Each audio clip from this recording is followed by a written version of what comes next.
기도하옵나이다. 아멘. 하나님의 말씀 잠언 23장 22절로 25절 말씀을 같이 목록하겠습니다. 구약성경 936쪽입니다. 잠언 23장 22절로 25절입니다. 시작. 너를 낳은 아비에게 청종하고 내 늙은 어미를 경히 여기지 말지니라.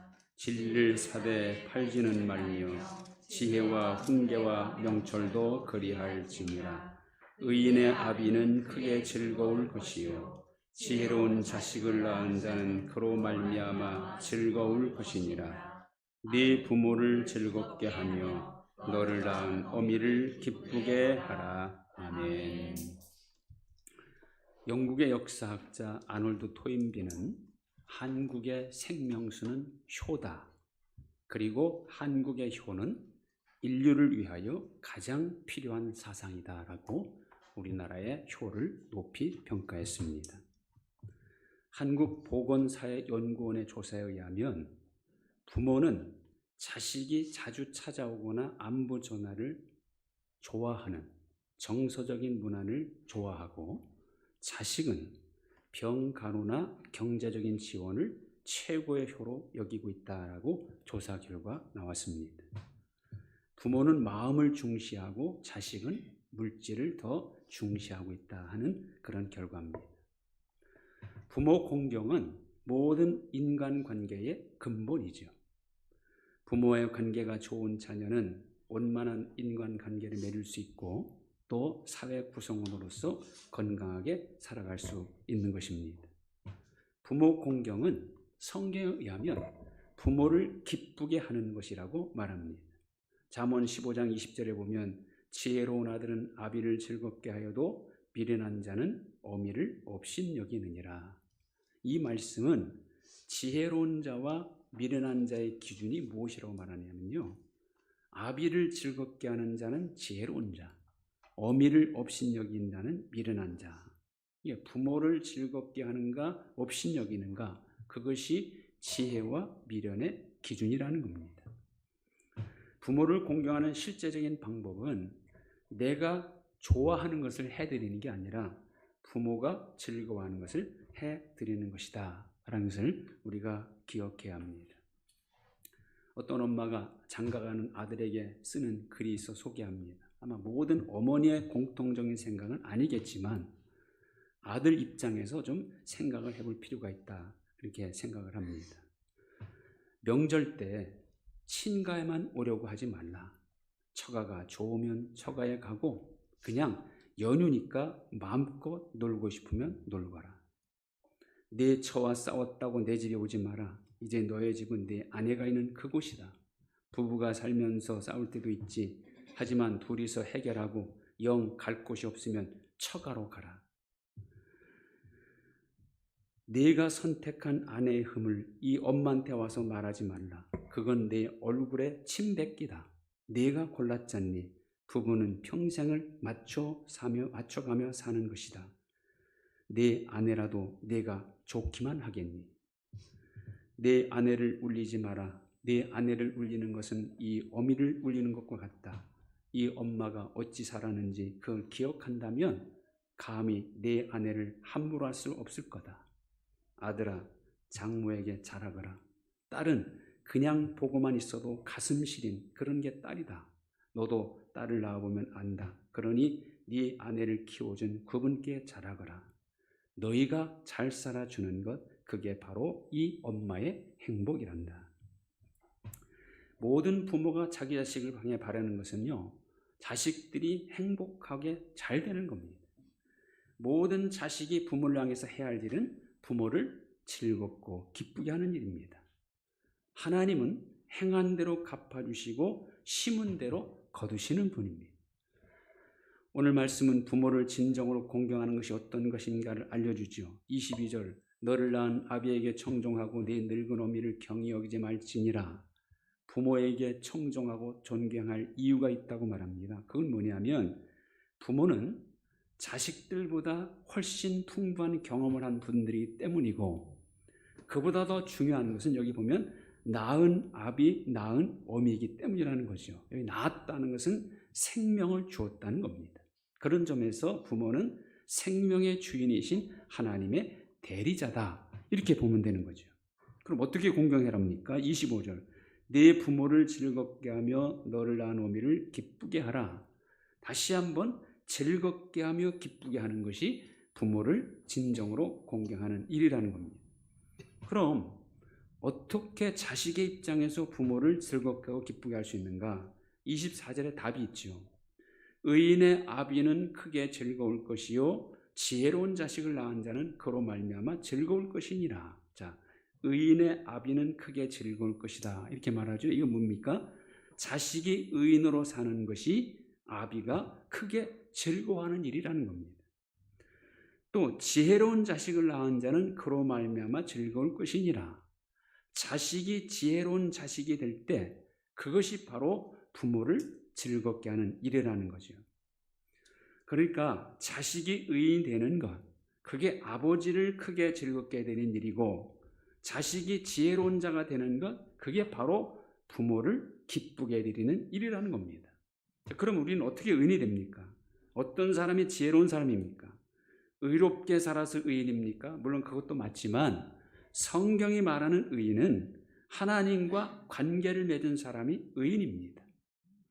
자기 자신은 아무리 의롭게 살고 선하게 살아도 하나님과 관계가 깨어진 상태에 있으면 그 사람은 의인이 아닙니다. 하나님을 깨닫지 못하고 하나님과 상관없이 사는 사람을 성경은 사람이라고 하지도 않아요. 멸망하는 짐승이라고 말하죠.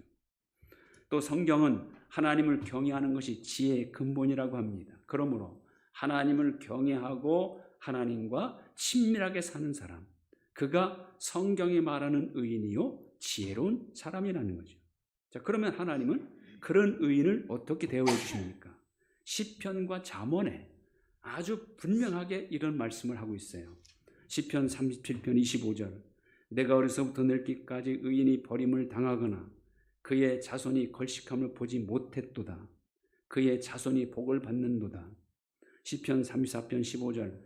여호와의 눈은 의인을 향하시고 그의 귀는 그들의 부르짖음에 기울이시는도다. 의인이 부르짖음에 여호와께서 들으시고 그들의 모든 환난에서 건지셨도다. 잠언 10장 24절. 악인에게는 그의 두려워하는 것이 임하거니와 의인은 원하는 것이 이루어지느니라. 잠언 12장 21절.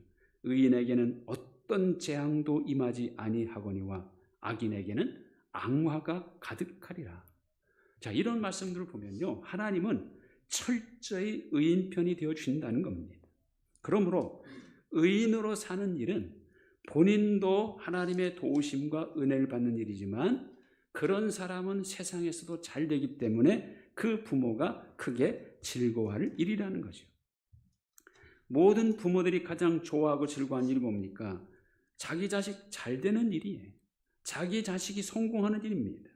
의인으로 사는 것이야말로 가장 확실한 하나님의 도움을 받는 일이요, 하나님의 도움을 받을 때 확실하게 성공할 수 있는 겁니다. 부모가 부모를 크게 즐겁게 하기를 원하신다면 자녀인 우리가 의인으로 살아야 합니다.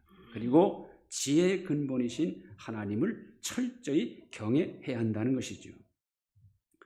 압살롬은 다윗의 아들로서 온 이스라엘 가운데서 아름다움으로 칭찬받는 사람이었습니다. 성경에 보면요, 이 압살롬은 발바닥부터 정수리까지 흠이 없는 자였다, 이렇게 표현합니다. 그런 아들임을 생각할 때 다윗은 아버지로서 얼마나 기분이 좋았겠습니까? 근데 하필 그 아들이 아버지 다윗을 대적합니다. 아버지를 예루살렘에서 쫓아내고 자기가 왕이 되려고 반란을 일으키죠. 그 결과 다윗은 아들 압살롬 때문에 왕궁을 버리고 피난길에 오르고 언제 아들에게 죽임을 당할지 모르는 상황까지 몰립니다. 그러나 다윗은 하나님이 택한 사람이고 하나님이 세운 왕이기 때문에 다윗을 대적하는 일은 하나님을 대적하는 일이 되는 겁니다. 하나님이 다윗 편이 되어주시니 압살롬의 반역이 그렇게 거셌지만 결국 압살롬은 죽고 완전히 패배합니다. 원수 같은 아들 압살롬이 죽은 거예요. 이 소식을 들은 다윗이 과연 기뻐했습니까? 기뻐한 것이 아니라요, 너무나 슬퍼합니다. 아주 목 놓아옵니다. 여기 성경에 보니까 이렇게 표현해요. 내 아들 압살롬아, 내 아들 압살롬아, 차라리 내가 너를 대신하여 죽었더라면 압살롬 내 아들아, 내 아들아. 이 내 아들이라는 표현을 볼 때 얼마나 자기 아들 압살롬이 죽은 것에 대해서 슬퍼하는지 잘 찾아볼 수 있겠죠. 아버지에게 큰 불효를 저지른 아들이었지만 그런 아들이라도 그 아들의 죽음에 너무나 괴롭고 슬퍼하는 것이 바로 아버지의 마음이었던 것이지요. 반대로 이삭은 하나님께 큰 복을 받은 사람입니다. 창세기 26장 3절에서 하나님은 이삭에게 이런 약속을 하지요. 내가 너와 함께 있어 내게 복을 주고 내가 이 모든 땅을 너와 내 자손에게 주리라. 내가 내 아버지 아브라함에게 맹세한 것을 이루어 내 자손을 하늘의 별과 같이 번성하게 하며 이 모든 땅을 내 자손에게 주리니 내 자손으로 말미암아 천하 만민이 복을 받으리라. 과연 하나님은 약속하신 대로 이삭에게 큰 복을 주시죠? 이삭이 그 땅에서 농사하여 그의 100배나 얻었고 여호와께서 복을 주심으로 그 사람이 창대하고 왕성하여 마침내 거부가 되었다고 성경은 기록합니다. 자, 어떤 이삭에게 하나님이 이런 복을 주셨습니까? 두 가지 이유가 있어요. 하나는 자기 아버지 아브라함이 하나님께 순종했기 때문이라는 거예요. 창세기 26장 5절에 보면 이는이란 건 지금 하나님이 약속하신 그 축복의 내용입니다. 이 축복을 주시는 이유는 아브라함이 내 말을 순종하고 내 명령과 내 계명과 내 율례와 내 법도를 지켰음이니라. 내 아버지가 내 말에 순종하고 내 법도를 지켰기 때문에 내가 너에게 이런 복을 주신다라는 그런 것입니다. 이게 아버지가 하나님께 순종하니까 하나님은 그의 아들인 이삭을 축복하신 겁니다. 부모가 하나님을 잘 섬기고 순종하면 하나님은 그의 자녀를 축복하시죠. 왜냐하면 부모에게 있어서 가장 큰 복이 뭡니까? 자녀가 잘 되는 일이기 때문이죠. 여러분의 자녀들이 잘 되고 복받기를 원하신다면 부모로서 하나님을 더 잘 섬기고 더 순종하면 되는 겁니다. 시편 112편 1절에 보면 여호와를 경외하며 그의 계명을 크게 즐거워하는 자는 복이 있도다. 그의 후손이 땅에서 강성하며 정직한 자들의 후손에게 복이 있으리로다. 이사야 48장에 보면 내가 나의 명령에 주의하였더라면 내 평강이 강과 같았겠고 내 공의가 바닷물결 같았을 것이며 내 자손이 모래 같았겠고 내 몸의 소생이 모래알 같아서 그의 이름이 내 앞에서 끊어지지 아니하였겠고 없어지지 아니하였으리라. 부모가 하나님 말씀에 순종하고 살면 하나님은 그의 자손들이 잘 되는 복을 주신다는 겁니다. 또 하나는 이삭 자신이 자기 아버지에게 순종했기 때문이에요. 하나님은 아브라함에게 이삭을 번제로 드리라고 명령하시죠. 이삭은 아브라함이 100살 때 얻은 귀한 아들입니다. 가자마자 그런데 하나님께서는 그 이삭을 낳은 지 얼마 안 돼서 이삭을 번제로 바치라는 거예요. 이거 얼마나 참 이게 황당한 일입니까? 그러나 아브라함은요, 하나님의 그 명령을 듣자마자 글쎄 고민을 했는지 안 했는지 모르지만 그 명령을 수행하기 위해서 아침 일찍 일어납니다. 그리고 번제에 쓸 나무를 자기 아들 이삭에 메우고 하나님께서 지시한 모리아 산으로 갑니다. 자기 아들 이삭을 번제로 드리려고 하나님이 명령하신 그 땅으로 올라가는 거죠. 근데 가자마자 아브라함은 자기 아들 이삭을 결박하여 제단을 쌓고 나무를 버려놓은 곳에 이 결박한 이삭을 놓고 칼을 들고 이삭을 잡으려고 합니다. 여러분, 번제라는 것은 그 제물을 잡아서 각을 떠서 불에 태워서 드리는 제사가 번제잖아요. 이삭을 번제로 드린 것은 이삭을 칼로 죽이고 온 사지를 갈라서 각을 떠가지고 불에 태워서 하나님께 드리는 겁니다. 아브라함이 그걸 시행하려고 하는 겁니다. 그러자 하나님의 사자가 급하게 아브라함을 불러 그 아이에게 손을 대지 말라, 그에게 아무 일도 하지 말라고 급히 말리죠. 그런데 여기 보면 이삭이요, 아버지가 자기를 결박해도 제단 위에 올려놓을 때도 칼로 그를 잡으려고 할 때도 이삭이 반항했다거나 아버지가 왜 이럽니까? 라고 아버지에게 따지지도 않고 도망가지도 않습니다. 아무리 아버지지만 자기를 칼로 죽이려 하는데 어떤 아들이 순순히 따를 수 있습니까? 그러나 이삭은요, 아버지가 하는 대로 가만히 있을 뿐입니다. 이삭은 아버지에게 목숨까지 내놓는 순종을 했던 것이죠. 그런 이삭이기에, 아버지 뜻에 순종한 아들이기에 하나님께서 그에게 복을 주신 겁니다. 모압 여인 룻, 이방 여인이지만 하나님께서는 그를 다윗의 족보, 곧 예수 그리스도의 족보에 이름을 올릴 수 있는 복을 주십니다. 다윗의 할아버지인 오벳을 낳는 축복을 받죠. 자, 어떤 룻이었기에 그랬습니까? 그녀의 남편은 일찍 죽습니다. 그의 시어머니 나오미는 기근 때문에 베들레헴에서 모압 땅으로 내려갔다가 남편도 잃고 두 아들도 잃었습니다. 근데 다시 베들레헴에서 하나님께서 양직을 주셨다는 소식을 듣고 나오미는 고향으로 돌아오려고 하죠.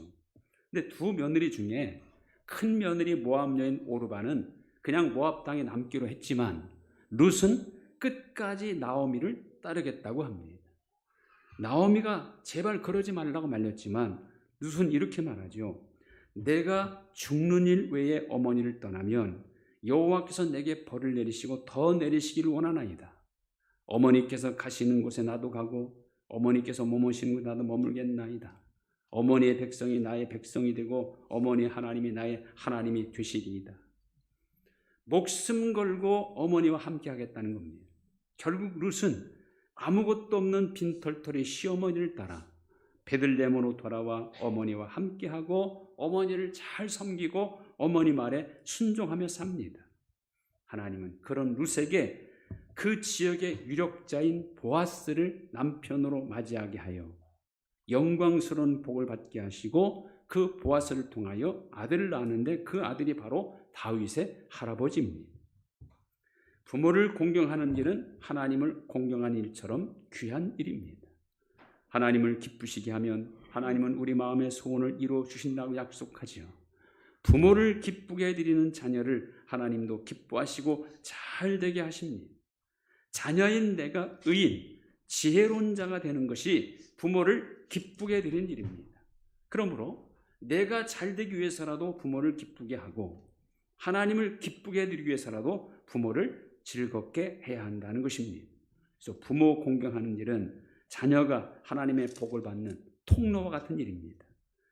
부모의 자녀로서 부모가 기뻐하는 사람이 되고 하나님의 자녀로서 하나님을 기쁘시게 해드리는 하나님의 자녀들이 다 되시기를 주님의 이름으로 축원드립니다. 하나님 감사합니다. 감사합니다. 하나님의 자녀로 낳아주시고 사랑해 주시니 감사합니다. 그 하나님의 자녀로서 하나님을 더 기쁘시게 하는 삶을 살게 하여 주옵소서.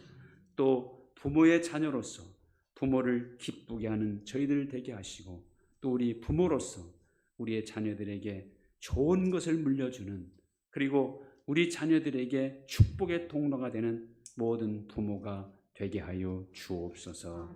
예수님의 이름으로 기도하옵나이다. 아멘. 다 같이 일어나셔서 546장 1절 드리겠습니다.